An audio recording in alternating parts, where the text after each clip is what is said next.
Welcome! In front of me I have Mibro Watch A1 and I'm gonna show you how to enable and how to disable the power saving mode on this watch.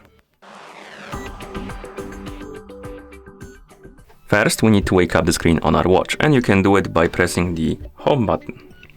Once you wake up the screen, you can swipe down from the top of the screen to open the quick panel. And on this panel you should see a bunch of icons.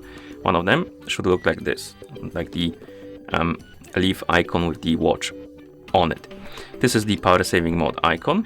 Tap on it, and to enable the mode you can tap on the switch right here to activate it, then tap on the check mark to confirm.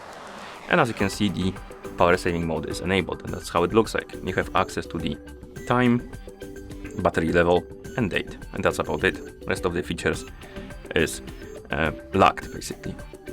And to disable the power saving mode, you need to wake up the screen by pressing the home button and then press and hold the home button until you go back to the normal watch face, like this. And as you can see, now we're back in normal system and we can use all of the features of the watch. And that's how you enable and how you disable the power saving mode on this watch. Thank you for watching. If you found this video helpful, please consider subscribing to our channel and leaving the like on the video.